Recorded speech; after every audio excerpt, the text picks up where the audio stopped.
Honda CB 150R 150cc.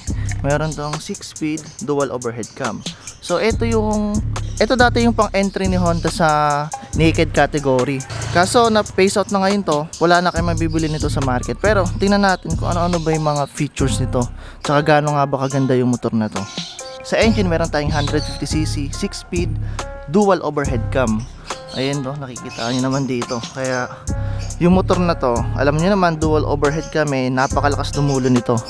Tapos yung preno niya, disc brake, unahan at saka likuran. Wala pa tong ABS pero solid na solid yung ano niya, braking system niya. Tapos pansinin ko lang dito sa kanyang pipe. Yung pipe nito halos parehas ng pipe ng Honda Click yung stock. Magkaiba lang sila ng position ng heat guard, pero yung mismong tip na to, ganito yung sa Honda Click Pati yung CBR 150R, ganito rin yung style ng exhaust nila. Sa tanke, meron tong 12 liters. Kaya sa mga naglo-long ride napaka solid nito.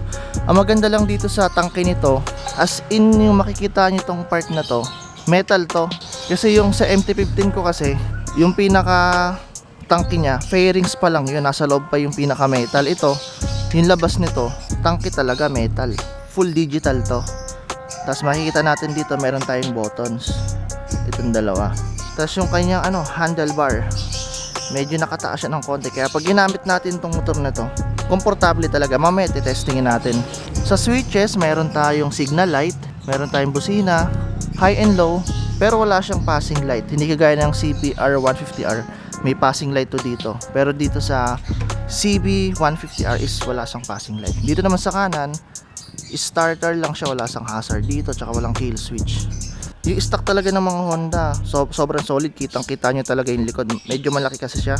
So kung usability lang naman yung pag-uusapan natin, itong mga stock ng side mirror ng Honda, huwag nyo na palitan. Yung kanyang lever, ordinary side lang, wala siyang adjustment dito. Same din dito sa clutch natin, wala tong adjustment dito. Yung kanyang ilaw, full LED siya, headlight niya. Pag ganito kasing full LED, malakas yung ilaw nito, tsaka matagal yung lifespan.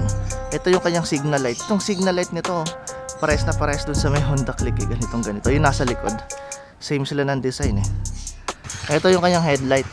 Ayun low beam, high beam. Yung high beam, nasa ilalim yung pinaka ilaw niya. Ito yung low beam, ito yung high beam. Ito yung malayo yung bato. So kapag nasa street lang naman kayo, low beam lang kayo para hindi masilaw yung mga kasalubong natin. Tapos dito, naka liquid cooled radiator niya yan. Ito yung lalagyanan ng coolant.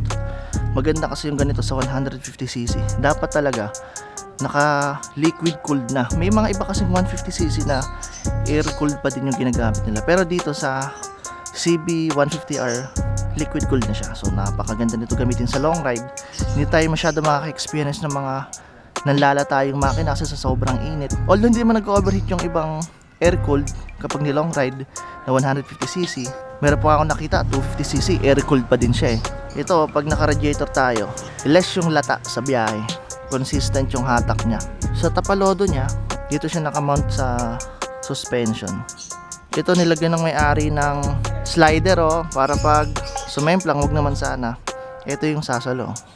Yan, maganda to, pang safe ng motor para pag halimbawa na paglaro ng bata, tumumba yung motor, hindi agad ito yung tatama Ito magandang investment yung ganyan kung gusto nyo pangalagaan yung fairings nyo. Yung sa caliper pala natin, ito unahan, Nissin brand to, dual piston caliper, kaya napakalakas ng preno nito. Pati yung brake master nya, Nissin din yan Malakas yung preno nito sa unahan, tapos malaki pa yung disc. Kaya sa mga bago-bago dito sa ganitong motor, bawa galing kayo na scooter, bigla kayong tumalon sa ganito, check nyo lagi yung brake kasi malakas to, dual piston caliper. Dito naman sa likod, Nissin din siya, pero single piston caliper. So yung mga ganun, normal lang yun sa mga rear disc brake na single piston caliper lang. Yun yung kanyang suspension.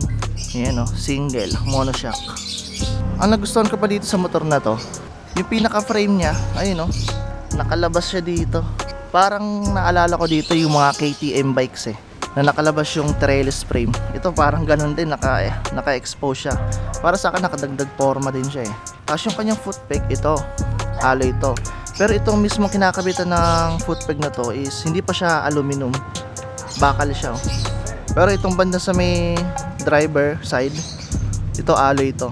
Dito naman sa mga plastic na ginamit, ang ganda kasi yung plastic niya may mga design pa siya na ganyan, no. Ayun na, may mga detail siya na ganyan. Hindi lang basta talaga plain na black nilagay dyan. Talaga may mga ganyan po. Tapos ito glossy yung kanyang tangke. Ito glossy din to. Ito glossy din tong kanyang ganito. Ang nagustuhan ko pa dito, yung kanyang grab bar.